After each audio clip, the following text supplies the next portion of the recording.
Silk thread bangles ఇంట్లోనే ఎలా తయారు చేయాలి అనేసి అయితే చూద్దామండి. దానికోసం అయితే మనకి బ్యాంగిల్స్ అండ్ సిల్క్ థ్రెడ్, నేను గ్రీన్ కలర్ చేస్తున్నాను కాబట్టి గ్రీన్ కలర్ సిల్క్ థ్రెడ్ అయితే తీసుకున్నా.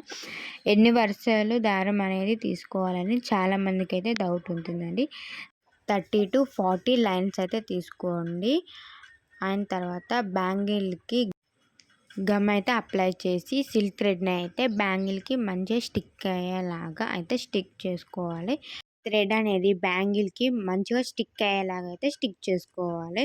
చూడండి, ఇలా నేను చూపిస్తున్న విధంగా 5 minutes అయితే ఈ బ్యాంగిల్స్ని అయితే పక్కకు పెట్టేయండి. థ్రెడ్ అనేది వెట్ అయ్యేలాగా అయితే. ఆ తర్వాత మనకి బ్యాంగిల్ ఎంత లాగినా కూడా థ్రెడ్ అనేది ఊడిపోకుండా ఉంటుంది. అండ్ చూడండి, చూపిస్తున్న విధంగా అయితే థ్రెడ్ని ఇలా మంచిగా ఒక్కదానికి ఒకటి అంటకుండా ఉండేలాగా చూసుకొని మనమైతే బ్యాంగిల్ చుట్టూ అయితే చుట్టుకోవాలి. ఇలా వీడియోలో చూపిస్తున్నట్టుగా మనం ఎంత బాగా అయితే చుట్టుకుంటామో మనకి బ్యాంగిల్ అనేది అంత బాగా ఎలివెంట్ లుక్ అనేసి ఉంటుంది.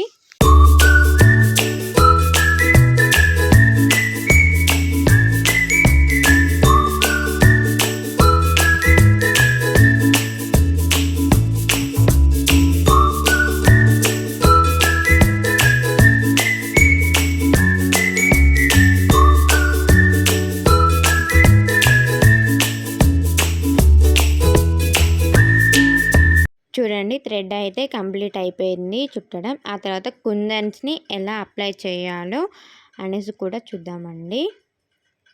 B7000 గ్లూతో స్టోన్స్ అయితే మంచిగా అయితే స్టిక్ అవుతాయి.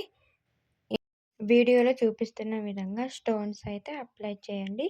స్టిక్ యూజ్ చేస్తూ అప్పుడైతే స్టోన్స్ అనేది మంచిగా స్టిక్ అవుతాయి. B7000 గ్లూ అయితే యూజ్ చేయండి, మంచిగా స్టిక్ అవుతాయి స్టోన్స్ అయితే.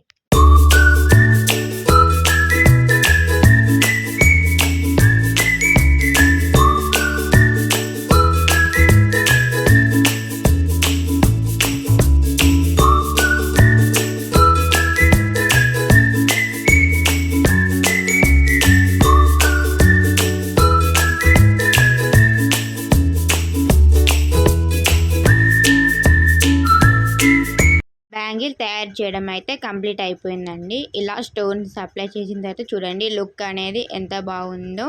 A1 గ్లాస్ చూడకపోతే మా ఛానల్ అయితే ఉందండి, చూడండి, సబ్స్క్రైబ్ చేయండి. Please subscribe my channel. Thank you for watching.